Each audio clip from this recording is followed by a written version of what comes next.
السلام علیکم، میں ہوں فیصل محمد اور آپ دیکھ رہے ہیں ہمارا YouTube channel views of Faisal Muhammad. General Faiz کی گرفتاری سے جو پورے ملک میں ایک زلزلے کی سی کیفیت آئی تھی، اس کے آفٹر شاکس لگ رہا ہے کہ ابھی بھی جاری ہیں۔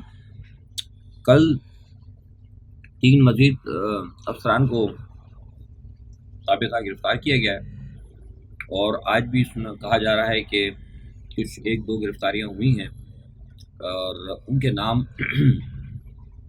فی الحال ظاہر نہیں کی جا رہی، یا ان کی گرفتاری بھی شاید ابھی ظاہر نہیں کی جا رہی۔ اور ان سب کے اوپر الزام آ رہا ہے کہ وہ سہولت کار تھے۔ جب کس کے سہولت کار تھے جب پوچھا گیا تو بتاتے ہیں کہ وہ سہولت کار سب عمران خان کے تھے۔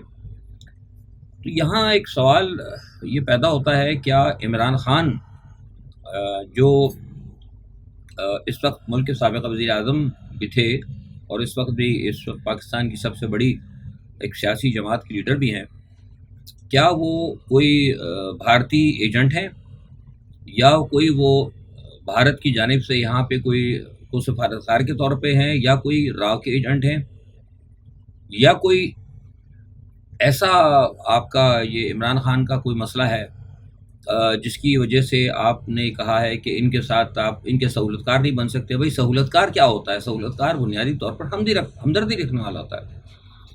اگر کسی فوج کے افسر نے، چاہے وہ موجودہ ہو یا سابقہ ہو، بھائی سیاسی طور پہ ہے تو فوج کے افسر بھی انسان ہی ہے نا، مطلب کوئی وہ خلائی مخلوق تو نہیں ہے، کسی بھی سیاستدان سے ہمدردی رکھ سکتے ہیں۔ تو اگر کوئی ہمدردی ہے یا ان کو اگر کوئی سہولت کاری کی ہے، تو اس میں ملک کی سلامتی کہاں سے آ گئی؟ مجھے کوئی نہیں سمجھ پا رہا، نہ مجھے کو سمجھا پا رہا ہے کہ جو کہا جا رہا ہے بار بار ٹیلی ویژن پہ بھی کہا رہا ہے، اور ہماری حکومت اور جو ادارے بھی پروپیگنڈا کر رہے ہیں کہ ملک کی سلامتی کو خطرات لاحق تھے، بڑے لوگ آ کر کہہ رہے ہیں، ان کے جو لوگ ہیں ان کے ماؤتھ پیس۔ تو بھئی کیا ملک کی سلامتی کو، کیا عمران خان نے پاکستان کے کوئی ایسٹس کی خبر دے دی تھی؟ کیا عمران خان نے کوئی جو را کے جو چیف ہیں، کیا ان کے ساتھ کوئی معلومات کی تھی، یا ان کے ساتھ کوئی معلومات شیئر کی تھی؟ کیا عمران خان نے پاکستان کی کسی نیوکلیئر ایسٹس کا پتہ دیا تھا، یا عمران خان نے مودی کو دعوت دی تھی کہ تم آؤ، آ کے فلانی جگہ جو ہے ہمارے پر حملہ کر دو؟ کون سی ایسی بات تھی جس کو کہا جا رہا ہے کہ وہ ملک کی سلامتی؟ مطلب ملک کی سلامتی تو یہ ہوتا ہے نا کہ آپ نے کسی ملک دشمن کو اپنے راز فروخت کر دیا ہوں یا اس کو دعوت دی ہو، یہ ہوتی ہے ملک کی سلامتی۔ یہ ملک کی سلامتی کون سی ہو گئی کہ بھئی وہ سہولت کار تھے اور وہ بات چیت کرتے تھے ان کے ساتھ؟ اس قدر شور ڈالا جا رہا ہے 2 دن سے ملک کے اندر، اور اتنا ایک ہنگامہ ہے، شور غوغا ہے کہ اگر کوئی اننون آدمی سمجھے تو مجھے تو ایسے ہی لگ رہا تھا جیسے انہوں نے کوئی بھارتی سیکورٹی ایڈوائزر راجندر ناتھ کو پکڑ لیا، انہوں نے جنرل فیض کو نہیں پکڑا ہے، ایسے ہی لگ رہا ہے کہ راجندر ناتھ کو پکڑا گیا۔ وہ ہنگامہ، وہ بڑا پکڑا گیا، ملک کی سلامتی کے ہو گئے، بڑے نیچے سے اوپر تک سب پکڑے جائیں گے، پتہ نہیں کیا یہ کر رہے ہیں۔ تو جو کہنے کا مقصد ہے میرا وہ یہ ہے کہ یہ جو کہا جاتا ہے نا کہ ڈیجیٹل دہشت گردی، کہ غلط خبریں پھیلائی جا رہی ہیں، خوف پھیلایا جا رہا ہے، تو یہ ڈیجیٹل دہشت گردی کی جو اصطلاح ہے یہ بھی مغرب کی طرف سے آئی ہے۔ آپ کو پتہ ہے پہلے دہشت گردی کے نام کے اوپر امریکہ نے پاکستان میں کیا غدر مچایا، کتنے لوگوں کو پکڑا گیا، ایک ہنگامہ، مار کٹائی، جس نے بات کی اس کو پکڑ لیا، اس کا تعلق اس کے ساتھ ہے، اس کا تعلق اس کے ساتھ ہے، وہ کر کے انہوں نے پورے پاکستان کا ستیہ کیا، ملک کی معیشت تباہ کر دی، روزگار تباہ ہو گیا، کوئی پیسے جو امریکہ کی طرف سے ملے وہ پتہ نہیں کس کو ملے، عام آدمی کو تو کوئی فائدہ نہیں ہوا، ہمارے گاؤں کے گاؤں، ہمارے سرحد کے سارے لوگ اجڑ گئے، سارے خاندان اجڑ گئے، تو وہاں نقصان پہنچایا پاکستان۔ آپ دیکھیے اس وقت کتنا پاکستان کا معاشی نقصان ہوا تھا۔ اب اس کے بعد ایک نئی اصطلاح ان کو یہاں لا کے متعارف کرا دی ہے، ڈیجیٹل دہشت گردی۔ تو یہ جو اب یہ کر رہے ہیں، یہ جو جھوٹ بول کے جو سنسنی پھیلا رہے ہیں، بنیادی طور پر جو ڈیجیٹل دہشت گردی یہ ہے۔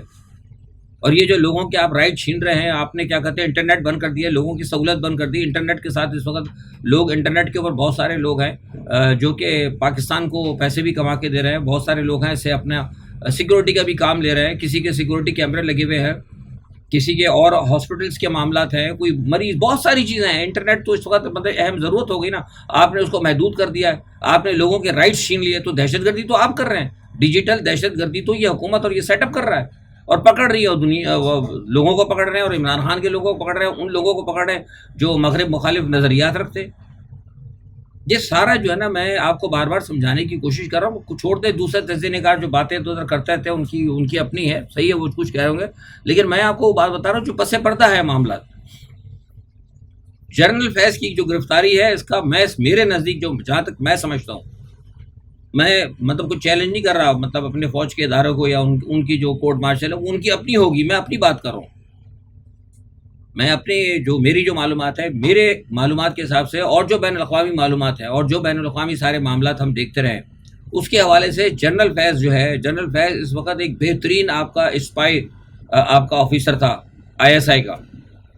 وہ ایسا ایک اسپائی آفیسر جس نے کہ امریکہ کو 22 سال تک جو لڑتا رہا ہے، وہاں پہ ہزاروں لاکھوں اربوں ڈالر وہاں اس نے خرچ کر دی، اپنا اسلحہ تباہ کر دیا، اور وہاں سے ان کو نکلنے پہ مجبور کیا جنرل فیض نے اور عمران خان نے. اصل جو ہے، میں بار بار کہہ رہا ہوں کہ ان کا اصل جرم یہ ہے، ان کے علاوہ ان کا کوئی جرم نہیں. ورنہ مجھے بتائیں، کم از کم میرے کوئی بتائیں، آپ لوگ بھی بہت سارے لوگ سنتے ہو، مجھے بتائیں کہ جنرل فیض نے کیا کیا، کون سی لسٹ ہمارے یہاں تو جنہوں نے جو ہم تھے پاکستان کے، جو صرف آپ کو پتا ہے کہ سکھوں کا جو معاملہ تھا ہمارا، جو سکھ رہنماؤں کے ساتھ جو معاملے تھے خالصتان وغیرہ کے حوالے سے، تو ان کی جو لسٹ جو ہے ہماری ایک سیاسی پارٹی کے مرحومہ نے حوالے کر دی، جو کنفرم ہو گئی یہ بات. لوگ کہتے ہیں جھوٹ نہیں، صحیح بات ہے. وہ مجھے خود آن جہانی کیا کا نام ہے اس کا، اندر کمار گجرال نے مجھے بتایا تھا یہ بات، انہوں نے خود کہی تھی جب وہ ٹریک 2 کل سے تو میری ان سے بات ہوئی تھی، انہوں نے کہا کہ یس یہ الزام بالکل نہیں ہے، یہ درست بات ہے جو کسی زبان میں کہی گئی تھی. اسی طرح پاکستان کے کیا آرمی کے حوالے سے بہت ساری باتیں بار بار نہیں دہراؤں گا، کہا گیا، تو وہ ان کو تو ملک کی سلامتی ہوئی نہیں. یہ جو کہا گیا ہے میمو گیٹ ہوا تھا، میمو گیٹ کے اندر کہہ دیا تھا کہ یار آپ ہماری فوج سے جان چھوڑا، باقاعدہ کھلے عام جو ہے امریکہ کو کہا گیا تھا کہ آؤ پاکستان کے اوپر آگے تم جو چڑھائی کر دو اور پاکستان ہماری اس فوج سے جان چھڑاؤ. تو ملک کی سلامتی تو وہ تھی، میمو گیٹ تھا، اس میں تو کوئی نہیں ہوا. وہ جس نے ملک کی سلامتی کو چیلنج کیا وہ صدر بنا بیٹھا ہے، اس لیے کہ وہ امریکہ کا قریبی ہے، وہ امریکہ میں بائیڈن کی لابنگ کرتا رہا ہے. اور یہ عمران خان اس لیے جیل میں کہ اس نے کہہ دیا تھا کہ بھائی جناب کوئی آپ کا غلام تھوڑی ہوں، میں آپ سے کیوں ملوں. آپ کا آ کے کیا کہتے ہیں وزارت خارجہ کا وزیر خارجہ آ کے انتھونی بلنکن کہتا میں عمران سے ملوں گا، اس نے کیوں بھائی، ہم کیا اتنے گرے ہوئے ہیں. تو سوال یہ پیدا ہوتا ہے یہ سارا معاملہ آپ کو کچھ اور سب سارا کا سارا جھوٹ. حقیقت میں ڈیجیٹل دہشت گردی جو ہے لوگوں کے ذہنوں کو جو پلٹا جا رہا ہے، وہ یہ ڈیجیٹل دہشت گردی موجودہ حکومت کر رہی ہے آپ کے ساتھ. کوئی جنرل فیض کا کوئی جرم نہیں ہے. ٹھیک ہے، وہ کہتے ہیں نا ہیرا پھیری یہ بدعنوانی کی، تو بدعنوانی پاکستان کے اندر کمال بات ہے. یہ جتنے لوگ آج کل بیٹھے ہیں آپ کے حکومت کے اندر، کیا وہ ایماندار ہیں؟ کیا انتہائی صادق اور امین ہے؟ کون سے ابھی اٹھا کے دیکھ لیں جتنے بڑے بڑے لیڈران ہیں جن کو کہا جا رہا ہے کہ ان میں سے کسی کو شاید ہو سکتا ہے پوری صحیح نماز بھی نہ آتی ہو سکتا ہے کلمہ بھی نہ کسی کو آتا ہو، اور دیکھ چکے ہیں لوگ کسی کو سورت بھی نہیں پڑھنی آتی. کسی کا بھی کھاتا جو ہے ایمانداری کے اوپر نہیں ہے. سارے کے سارے پاکستان کے اندر کہا جاتا تھا ایک زمانے میں کہ ہاکی جو ہے نا وہ ہمارا قومی کھیل ہے. اب ہمارا قومی کھیل بدعنوانی ہے، کرپشن ہے. جس بندے نے پاکستان میں کرپشن نہیں کی وہ اس کا مطلب محب وطن ہی نہیں ہے. آپ کا ایک بہترین آپ کا جو ہے نا وہ تمغہ ہے، اس کو کیا کرتے ہیں وہ تغمہ، ان کو یہ بھی نہیں پتا کہ وہ تمغہ ہوتا ہے کہ تغمہ. وہ تغمہ جو ہے نا جو غلط تغمہ ہوتا ہے وہ ان کو کرپشن کی بنیاد پر ہر بندے کو دینا چاہیے، اور دیا گیا ہے مجید صاحب کو جو ہے ان کے دستے راست ہیں زرداری صاحب کے. تو یہ سارا سب کچھ آپ کے سامنے ہو رہا ہے، ہر چیز آپ کے سامنے ہے. اس کے باوجود لوگ آرام سے لوگ بیٹھے تماشا دیکھ رہے ہیں. کوئی قاضی فائز عیسیٰ کی طرف دیکھ رہا ہے، کوئی کدھر دیکھ رہا ہے، کوئی ٹی وی کو دیکھ رہا ہے، کوئی کہیں دیکھ رہا ہے. لوگوں کی قسمت کا فیصلہ ہو رہا ہے، اور وہ آپ دیکھیں کہ سارے کے سارے معاملات آپ کے سامنے نکلے چلے آ رہے ہیں، پلوں سے پانی نکلتا چلے جا رہا ہے.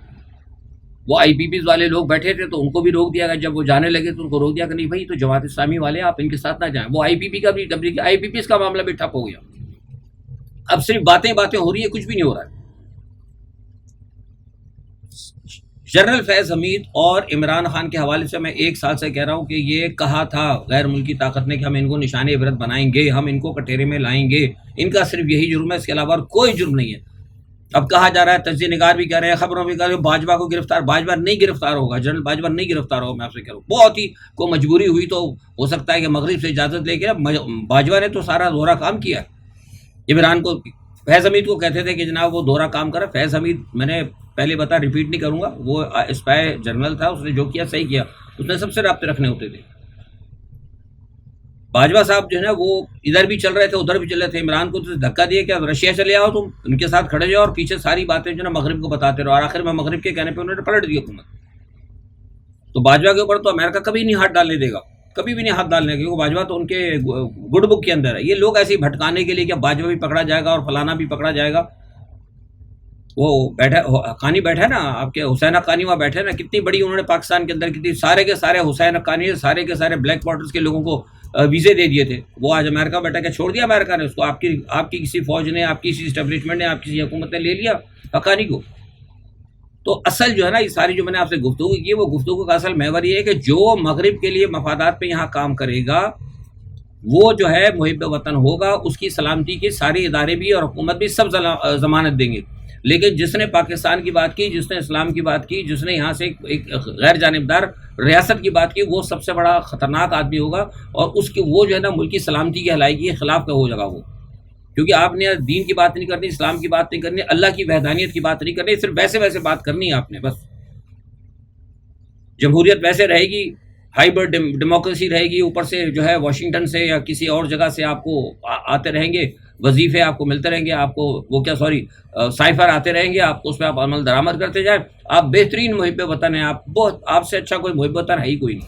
لیکن جہاں آپ نے پاکستان کی کوئی آزادی کی بات کی یا کوئی اسلام کے حوالے سے بات کی، آپ فوراً ملکی سالمیت کے خلاف ہو جائیں گے. یہ جو ہے نا میں چھوٹا سی آپ کو جو میں 8 منٹ کا جو چھوٹا سا میں نے آپ کو تفصیلات کیا وہ صرف اس بتانے کے لیے کیا تاکہ آپ اس چیز کو سمجھ جائیں. عمران کے گرد یہ گھیرا ڈالیں گے، اس میں کوئی شک نہیں. عمران کو گرفتار کریں گے، اور عمران کے اوپر یہ گرفتار تو ہیں آلریڈی، ان کو ملٹری کورٹ میں لے کے جائیں گے. آج تک کا یہ فیصلہ ہے. بہت سے لوگ کہہ رہے ہیں نا ابھی بھی، اب آپ نے دیکھ لیا ہوگا کافی لوگ کہہ رہے تھے کہ عمران جو ہے اگست کے آخر میں باہر آ جائے گا.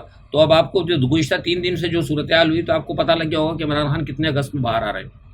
اب میں آپ کو یہ خبر دے رہا ہوں کہ آج صبح کی خبر ہے کہ یہ فیصلہ کر لیا ہے کہ عمران خان کا کیس اب ملٹری کورٹ میں چلایا جائے گا. آج صبح کی خبر ہے. اب ہو سکتا ہے کل تک یہ چینج ہو جائے، کوئی دباؤ آیا تو مجھے نہیں پتا، لیکن آج کی خبر ہے کہ عمران کا کیس اب ملٹری کورٹ میں جائے گا. اور ملٹری کورٹ میں اس لیے جائے گا کہ سارے کے سارے جنرل فیض کے اور دوسرے تیسرے جتنے بیانات ہیں ان سے بیانات لیے گئے ہیں، اور جو لوگوں کو پکڑا گیا ان سب سے بیانات لیے گئے ہیں. اس کے بعد میں پھر سارے کا سارا جب نے کہا تھا کہ وہ ٹوکرا پھروں کا اٹھا کے وہ رکھ دیں گے عمران خان کے سر کے اوپر. یہی ایک وجہ تھی. یہ جو کچھ ہو رہا ہے نا آج سے جو 1 سال 1.5 سال پہلے یہ جو چینل آپ کو بار بار کہتا رہنا کہ نکلے نکلے نکلے، لیکن لوگ کہتے تھے نہیں جی نہیں. بٹ ٹھیک ہے، اب تو آپ دیکھیں کہ چل سو چل ہے کام. اب تو جو اللہ بہتر کرے گا اور جو ہمارے جو کریں گے کرتا دھرتا بس وہی ہوں گے. باقی عوام کا تو مجھے شاید ابھی بھی کچھ نظر نہیں آتا، شاید وہ ابھی بھی سب تو پی کے سوئے ہوئے. اچھا، دوسرا ایک چیز یہ ہے کہ ایک خاص بات یہ بھی آ رہی ہے کہ آج لطیف کھوسہ صاحب نے فائر کھول دی ہیں قاضی فائز عیسیٰ کے خلاف. میں سمجھتا ہوں ٹھیک ہی کر رہے ہیں، جو بھی کر رہے ہیں وہ غلط نہیں کر رہے ہیں. اور جو کچھ آج کہا ہے کھوسہ صاحب نے اس کے اندر ساری باتیں بالکل درست ہیں. قاضی فائز عیسیٰ صاحب جو ہے نا وہ بالکل مکمل طور پر باعث ہو چکے ہیں. اور اب جیسے میں نے آپ سے کہا نا کہ اگر عمران خان کا کیس جائے گا اگر ملٹری کورٹ کے اندر جو آج فیصلہ ہوا ہے، ابھی کا فیصلہ ہے، تو ہو سکتا ہے کہ آگے جا کے پھر آپ جیسے میں نے کہا نا کہ لوگ خوش ہو رہے تھے کہ جناب وہ سول کورٹ میں، بھائی سول کورٹ میں جا گئے سپریم کورٹ میں جا گا تو وہاں بھی انہیں کے بندے بیٹھے ہوں گے، اسی لیے شاید ان کو غالباً روکا جا رہا ہے. ہو سکتا ہے شاید رک بھی جائیں. اچھا، دوسرا یہ ہے کہ ایم بی ایس کے بیان پہ کافی لوگوں نے پوچھا. دیکھیے محمد بن سلمان کا جو بیان ہے نا وہ اس کو سمجھنے کی کوشش کریں. بنیادی طور پر وہ ٹریپ ہو گئے تھے. اصل میں ان کو شروع میں کہا گیا تھا کہ بھائی اگر آپ کو یاد ہے جب ابراہم اکارڈ کی بات تھی، وہ ٹرمپ تھا یہاں پہ، تو ان کو کہا تھا بھائی تعلقات کر لیں سارے جو ملک کر لیں گے اسرائیل کے ساتھ، وہ مطلب رابطے کر لیں، آپ کو ٹیکنالوجی بھی ملے گی، یہ بھی ملے گا، سب بڑی آزادی ہوگی. تو انہوں نے کہا کہ چلو ٹھیک ہے، وہ ذرا ماڈرن ہے، انہوں نے کہا بھائی جلدی وہ سب سے آگے. انہوں نے اصل میں بہت تیز قدم بڑھا دیے. ان کو اسی بات کہنا چاہیے تھا ایم بی ایس کو، محمد بن سلمان کو، کہ بھائی آپ جو ہے نا پہلے 2 ریاستی اعلان کریں اور یہ سارا جو معاملہ ہے مسلمانوں کے خلاف، فلسطینیوں کے خلاف، مسلمانوں کے خلاف، اس کو آپ بالکل ختم کریں اور باقاعدہ بیٹھ کے بات چیت کریں تو ہم اس کے اوپر غور کرتے ہیں. انہوں نے کہا کہ جناب یہ امریکہ بھی کہہ رہا ہے، سب کہہ رہا ہے، یہ تو بالکل ٹھیک ہے. وہ انہوں نے ان پہ یقین کر لیا اور چل سو جناب وہ نیون سٹی بنائیں گے اور یہ کریں گے اور جناب وہ ہوگا. انہوں نے ویزے بھی دینے شروع کر دیے، بڑی تیزی سے ان کو فل فلیج جو ہے نا ایکسس دے دیا. اب بیچ میں کیا ہوا کہ جنگ ہو گئی غزہ کی. اب جب غزہ کی جنگ ہوئی تو انہوں نے کہا پھر امریکہ سے بھی اور اسرائیل سے بھی کہ بھائی ہم تو آپ کو تسلیم کرنے جا رہے ہیں، ہم تو آپ کے ساتھ تیار کھڑے ہیں، یہ جنگ تو بند کر دیں آپ. انہوں نے کہا نہیں بھائی کوئی جنگ بند نہیں ہوگی. امریکہ نے کہا کہ یہ تو زیادتی کر رہے ہیں یہ لوگ. سلامتی کونسل کے اندر اجلاس بلوایا گیا. انہوں نے کہا شاید ہمارے کہنے سے نہیں مانیں گے، سلامتی کونسل سے مان لیں گے. سلامتی کونسل میں بھی ویٹو کر دیا. یو ای سے کہا گیا، وہ بھی آگے ہو رہا تھا بہت، سعودی عرب وغیرہ کے کہنے پہ ہم کر لیتے ہیں. یو اے ای نے بھی اپنا 2 دفعہ کرائی. سلامتی کونسل کے اندر قرارداد، وہ بھی امریکہ نے ویٹو کر دی۔ 80,000 آدمی مر چکے ہیں، لوگ شہید ہو چکے ہیں، یہ چیخ چیخ کے مر گئے۔ آج بھی قطر کے اندر ایک میٹنگ ہوئی ہے، دوحہ قطر کے اندر، وہ بھی آج ناکام ہوگا، اس میں بھی کوئی فیصلہ نہیں ہوگا۔ یہاں جا کے سعودی عرب کو پتہ لگ گیا کہ ہمارے ساتھ ہاتھ ہو گیا، ہم نے بہت جلدی کر دی کہ ہم نے ان کے لیے دروازے باہیں اپنی کھول دی رابطوں کے لیے، اور ہمیں اب پتہ لگا یہ تو دل کے اندر کچھ اور رکھ کے بیٹھے ہوئے ہیں۔ یہ تو ہمیں مسلسل ابھی آج تک آپ دیکھ لیں کہ وہاں مسلسل جو ہے دہشت گردی ہو رہی ہے، وہاں پہ مسلسل جو ہے قتل عام ہو رہا ہے وہاں پہ مسلمانوں کا۔ تو اس وجہ سے اب ان کا احساس ہوا ہے کہ یہ تھوڑا سا قدم جلدی بڑھا گئے اور ان کا ذرا پیچھے ہٹنا جو ہے نا بہت مطلب ذرا معاملہ گڑبڑ ہے، کیونکہ ایسی صورت حال کے اندر جبکہ مسلمانوں کو قتل عام کیا جا رہا ہے اور وہ بالکل، اور ابھی دیکھیں $20 ارب کی مزید امداد دے دی ہے اس نے، وہ تو مسلسل امریکہ امداد دے رہا ہے۔ ایسی صورت میں اگر سعودی عرب اگر کر لیتا ہے ان کو فوری طور پر تسلیم اس ظلم اور ستم کے درمیان، تو ظاہر سی بات ہے مسلمان بھی خلاف ہو جائیں گے، عرب بھی خلاف ہو جائیں گے، تو اس لیے ان کو اپنی جان کا خطرہ ہے۔ تو بنیادی طور پر یہ بیان اس وجہ سے ہے، لوگ اس کو غلط پینٹ کر رہے ہیں، اصل اس کی کہانی یہ ہے۔ اچھا، دوسرا یہ ہے کہ بائیڈن کا یہ امن منصوبہ جو ہے نا، وہ اس لیے میں آپ سے بار بار کہتا ہے کہ امن منصوبہ جو یہ غلط ہے، یہ منافقت ہے۔ بائیڈن کا امن منصوبہ یہ ہے کہ 3 حصوں میں اس کو بند کیا جائے، ویڈیو لمبی نہ ہو، میں مختصر آپ بتا رہا ہوں، اور اس 3 مرحلوں کے اندر مسلمانوں کا اتنا نقصان کر دیا جائے، اتنا نقصان کر دیا جائے کہ یہ خود تنگ ہو کر جنگ بندی پہ راضی ہو جائیں، تو پھر ہم کہتے ہیں کہ بھائی دیکھیے جنگ بندی ہم نے کرا دی۔ یہ ہے اصل میں بائیڈن کا پلان، اس وجہ سے ابھی تک جو ہے حملے نہیں رکے۔ روس کے حوالے بتا دوں، روس اور یوکرائن کا میں نے آپ بتایا تھا کہ اس وقت یوکرائن کے اوپر جو ہے وہ روس کے حملے ہو رہے ہیں، لیکن اس وقت اس تمام صورتحال میں اس وقت یوکرائن جو ہے نا تھوڑا بھاری پڑ رہا ہے، اس لیے کہ F-16 مل گئے ہیں ان کو، بڑے بھاری اسلحے مل گئے ہیں، برطانیہ نے ان کو پورا اسلحہ دے دیا ہے، امریکہ نے خطرناک اسلحے دے دیے ہیں، اور یوکرائن نے ایک اسٹریٹجی بدلی، یعنی امریکہ نے ان کو یہ کہا زیلنسکی کو کہ اب آپ اپنے شہروں کا دفاع نہیں کریں، لوگ مرتے ہیں مرنے دیں، آپ بس جا کے روس کے اوپر حملے کرنا شروع کر دیں۔ یہ 3 دن سے نا یوکرائن نے یہ اسٹریٹجی بدلی ہے، وہ لوگ دھڑا دھڑ مر رہا ہے، یوکرائن تباہ ہو رہا ہے، بالکل وہ پرواہ نہیں کر رہا، وہ مطلب روس کے اوپر بڑے بڑے حملے کر رہے ہیں۔ اس میں جا کے یوکرائن کو کہیں نہ کہیں اب کامیابی ہو رہی ہے۔ کرسک کا جو ہے وہ یوکرائن قبضہ کر چکا ہے، 18 کلومیٹر ایک اور شہر میں داخل ہو چکا ہے۔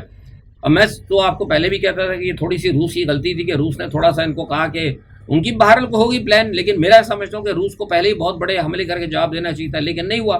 اب بہرحال آج یہ خبر یہ ہے کہ ڈوما کے اندر بہت اہم اجلاس ہو رہا ہے، اور آج جو ہے پیوٹن فائنل جو ہے نوٹس لیں گے اس بات کا، اور وہ فیصلے کریں گے کہ براہ راست جو ہے نا بے رحم حملے کیے جائیں، اور ہو سکتا ہے کہ وہ یورپ کے اوپر بھی حملے کا آرڈر کر دیں، اور ہو سکتا ہے کہ یوکرائن کے اوپر کوئی نیوکلیئر حملہ بھی کر دیں، کیونکہ اب اس کی جو ہے، کیونکہ اب وہ آپ نے دیکھا کہ معاملہ روس کی سلامتی کو خطرہ ہوتا جا رہا ہے، اور آپ کو یاد ہے کہ پیوٹن نے کہا تھا کہ روس کی اگر سلامتی کو اگر خطرہ ہوا تو اگر روس اگر نہیں رہے گا تو پھر کوئی بھی نہیں رہے گا۔ تو آج رات کی جو ڈوما میں جو فیصلہ ہوگا وہ اس حوالے سے انتہائی اہم ہوگا۔ بہرحال ایک اور یہ ہے کہ آپ کو پتہ ہے کہ میں نے آپ کو گزشتہ سال بتایا بھی تھا آپ کو کہ بھائی یہاں پہ جو ہے یہ جنگیں ہوں گی بڑی، اور یہ پھیلائے جائیں گے سارے، تو اب وہ ایک آ گیا ہے، آپ کو پتہ ہے وہ بندر پاکس، منکی پاکس جس کو کہتے ہیں، دیسی یعنی بندر پاکس، وہ آ گیا ہے، اور یہ جو آیا نہیں بلکہ لایا گیا ہے، یہ ساری کی ساری دجالی قوتوں کے معاملات ہیں۔ ان کا اصل مقصد یہ ہے کہ دنیا کی آبادی کو کم کرنا جنگوں کے ذریعے، یہ ساری چیزیں تو سب دجالی قوتوں کے ہیں۔ تو اس میں بس میں مختصراً یہ کہوں گا کہ استغفار کریں اور دعا کریں، اور اللہ تعالیٰ سے، کیونکہ سرکار دو عالم صلی اللہ علیہ وآلہ وسلم نے فرمایا ہے کہ اللہ سے دعا کرو تاکہ اللہ کی ذات جو ہے نا آپ کو ان دجالی قوتوں سے محفوظ رکھے، اور وہ اللہ کی ذات ہی آپ کو محفوظ رکھ سکتی ہے۔ بہرحال جس وقت جو ہم جس دور فتنہ میں داخل ہوئے ہیں، یہاں پر یہ ساری چیزیں نا آپ کو مزید آئندہ آنے والے سالوں میں بھی انتہائی خطرناک طور پر نظر آئیں گے۔ جو بھی ہو، اللہ تعالیٰ ہم سب کے لیے دعا کرتے ہیں کہ سب کے لیے بہتری ہو۔ میں بھی دعا کرتا ہوں، میرے لیے بھی آپ دعا کریں، کیونکہ کہا جاتا ہے کہ مسلمانوں کی دعا ایک دوسرے کو، مسلمان بھائی کی بہنوں کی دعائیں لگتی ہیں۔ اس وقت ہمیں صرف دعاؤں کی ضرورت ہے، کیونکہ مسلمانوں کے اندر تو انتہائی سخت نفاق ہے اور مسلمان بکھرے ہوئے ہیں۔ آج کے لیے اتنا ہی، اپنا بہت خیال رکھیے گا، اللہ حافظ۔